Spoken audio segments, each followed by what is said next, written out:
आदाब, मैं हूँ अर्शद डार। हमेशा जब से कोविड का कहर पूरी दुनिया में बरपा हुआ है, हमने हमेशा उस हवाले से बात की है। कश्मीर की इकॉनमी को लेकर हमेशा हमने बात की है, चैम्बर ऑफ कॉमर्स से हमने बात की है, जो लॉस पिछले 2 ढाई सालों से लगातार हमारे कश्मीर में हो रहा है, उस हवाले से हमने बात की। अब अगले महीने में बजट पेश होने वाला है, एक्सपेक्टेशंस क्या होंगी? क्या वीकेंड लॉकडाउन लगाना सही एक फ़ैसला है या इससे भी अभी नुकसानात हमें उठाना पड़ता है? तो इस सब पर बात करने के लिए हमारे साथ मौजूद है शेख आशिक साहब, कश्मीर चैम्बर ऑफ कॉमर्स के प्रेसिडेंट। इनसे बात करते हैं। आशिक साहब, अक्सर हमने बात की है जब से कोविड का कहर हमारे दुनिया कश्मीर में भी था, उससे पहले आर्टिकल एब्रोगेशन, तो वो सीज़न भी हमारा बंद ही चला गया। हाँ जी। तो उसके बाद काफ़ी सारे जो मरहले हमने कश्मीर में देखे हैं, चाहे बेरोज़गारी के हवाले से, चाहे यहाँ की इकोनॉमी को खस्ता होते हुए देखे। आपने हमेशा एक स्टेटमेंट्स लोगों के सामने रखा कि कितनी बेरोज़गारी है, कितना यहाँ पे नुकसान हो चुका है। तो ओवरऑल किस नज़र से अभी तक की सिचुएशन को आप देखते हैं? देखिए, जो हमारी सिचुएशन है 2019 में जब ये एब्रोगेशन पोस्ट एब्रोगेशन हमने पहले तो लॉस असेसमेंट दी, जिसमें हमने कहा कि हमारा एक वर्किंग डे जब भी आपका ज़ाया हो जाता है, वो किसी भी सूरत में हो, वो रिस्ट्रिक्शन हो, लॉकडाउन हो या शटडाउन हो, 250 करोड़ से 300 करोड़ आपका प्राइमरली एक दिन का नुकसान बिजनेस लॉसेस हो जाते हैं। जिसका बिना पे आप देखेंगे तो हमारी ये जो अनएम्प्लॉयमेंट, मैं आपको एग्जांपल दे रहा हूँ कि ये एक दिन का हो, 2 दिन का हो या 3 दिन का हो, ये आपका नुकसान लगातार होता जा रहा है। जब आपका नुकसान होता है तो उसके साथ जो लोग जुड़ते हैं, जब आप बिज़नेस एक करते हैं, साफ माने में मैं अपने जो भी लोग हैं समझने की ज़रूरत है उनको, कि जब भी एक ट्रक लोड आता है तो 2 मज़दूर उसके साथ जुड़ते हैं, वो मज़दूरी अपना लेते हैं। और जो भी वो माल होता है, सप्लायर होता है या एंड कंज्यूमर होता है, उसको पहुंचाने तक ये जो चेन है ये पूरी डिस्टर्ब हो जाती है। हमारा हमेशा यही कहना है कि Kashmir chamber of commerce is the last body to see our shop shut, to see our factories closed. हम चाहते हैं कि हमारा हमेशा इन एक्सट्रीम कंडीशंस के हमको बंद किया जाना चाहिए। अदरवाइज़ जो हमने पिछले 2-3 डेकेड्स से देखा है कि यहाँ पे हमारे शट डाउन और lockdown is not a new term. We want our people should grow rather than going decline in the economy. हमारे पास चैलेंजेस हैं, बहुत सारे चैलेंजेस हैं। एक तो ये कि रिवाइव कैसे करें और दूसरा सस्टेन कैसे करना है इसमें। अब देखिए, पिछले 10-15 दिन से ये अभी आप देख रहे हैं कि वीकेंड लॉकडाउन, और अब पिछले हफ्ते से जुमा के दिन से ही हमारा बिल्कुल। लॉकडाउन। अब दोपहर तक तो लोग यहाँ फ्राइडे नमाज के लिए तैयारी करते हैं, तो कुछ काम होता था तो वो उसके बाद होता था, बिल्कुल। तो वो भी अब हो गया। 2-3-4 दिन में आप वर्कआउट क्या कर सकते हैं? आप देखिए, कोई भी बिजनेस हो नहीं चल सकता है वो। तो मेरे ख्याल से this should not be the first कितना ऑप्शन। इम्पैक्ट इस लॉकडाउन की वजह से पड़ा है, जो वीकेंड लॉकडाउन पिछले 2 हफ्ते देखिए, से लग रहा है? अभी और पिछले का हफ्ते का मैं आपको बता दूं कि मिनिमम मिनिमम आपका 1200 करोड़ रुपए का नुकसान हो गया है बिजनेस पिछले हफ्ते और इस हफ्ते। जितना आप ये एक्सटेंड करेंगे ये उतना उतना बढ़ खींचता जाएगा। जाएगा। जी, जी। और अगर हम इसको रोकेंगे नहीं, हाँ, आप CABs फॉलो करने हैं, हर वो गवर्नमेंट मुलाजिम हो, वो कहाँ पे भी हो, वो फॉलो करना है। इसमें मेरे ख्याल से ये सारा बर्डन हमको सिर्फ बिजनेस कम्युनिटी पे नहीं लिखना कि नहीं जी इसी से सब कुछ होता है। तो मेरे ख्याल से हमने कुछ चीज़ें स्ट्रिक्टली फॉलो करनी होंगी to rather avoid this COVID weekend lockdown. और we can play smartly also. तो हमने वक्तन फ़वक्तन जब भी कोविड सिचुएशन आती थी, राइज होता था, तो हमें एडमिनिस्ट्रेशन पूरे हमारे जो शॉपकीपर एसोसिएशन है, जो भी ट्रेडर्स एसोसिएशन थी, उनको कॉल करते थे, उनका फीडबैक लेते थे ताकि वो भी ऑन बोर्ड आ जाए। अब देखिए, state executive committee SEC guidelines निकालती है पूरे JNK के हर एक डिस्ट्रिक्ट के लिए। और बदकिस्मती से आज जम्मू में एक अलग नाफिज हुआ फ्राइडे के दिन, और यहाँ पे अलग कुछ हुआ। ऑन बुक्स पे वहाँ पे भी वही लाजमन था 2 बजे के यहाँ पर बाद, भी जी, बिल्कुल। बट वहाँ पे नहीं किया गया।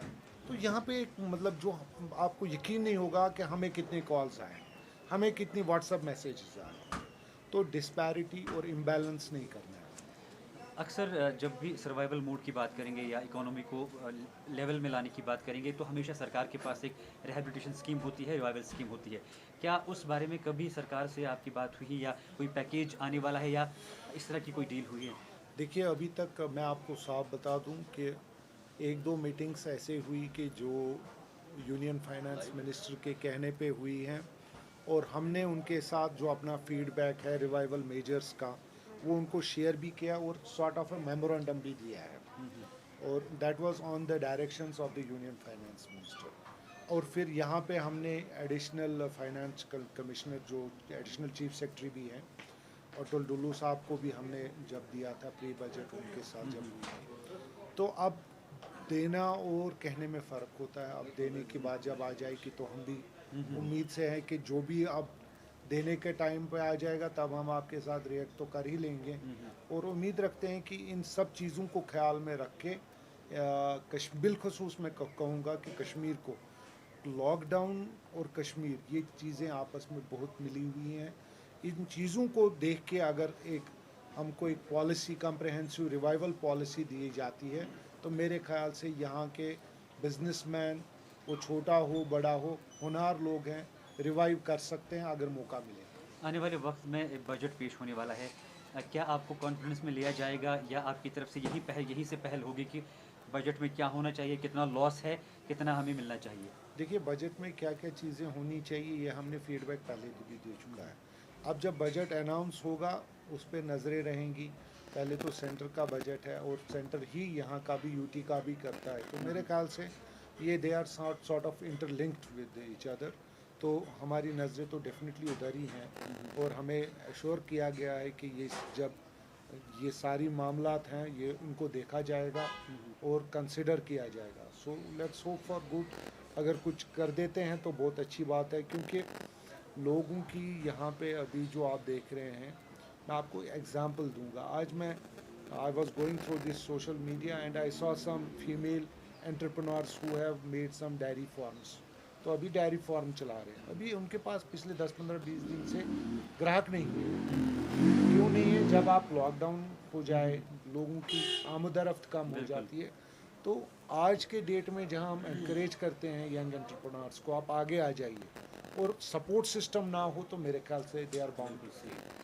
आपके पास पूरा रेशियो है, पूरा डाटा होता है, अभी तक कितना नुकसान पिछले 2 सालों में अभी तक का तकरीबन हुआ होगा? देखिए, 50,000 करोड़ का हमने 21 तक जो भी लॉकडाउन्स हुए वो पोस्ट एब्रोगेशन था या कोविड 1 और 2। अभी ये जो सिलसिला है, अब जब ये चलेगा थमेगा, वीकेंड लॉकडाउन को तो अभी ये 3 डेज़ लॉकडाउन कर दिया है। अब जब तक ये होगा नहीं तब तक हम बता नहीं सकते हैं, ये भी लग रहा है कि कंटिन्यूस प्रोसेस है।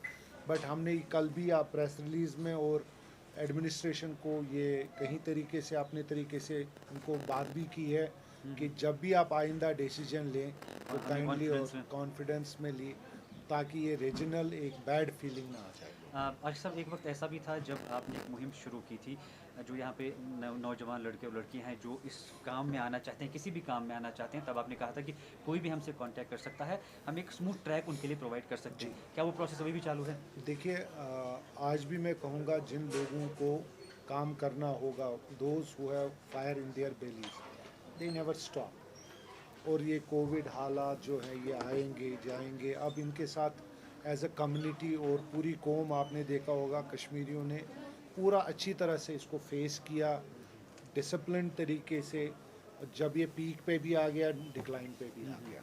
और हमारे डॉक्टर साहिबान जो है, हेल्थ रिलेटेड जो भी हेल्थ वर्कर्स हैं, उन्होंने पूरा खुशदिली के साथ अपने आप को पूरा वक़्फ़ किया।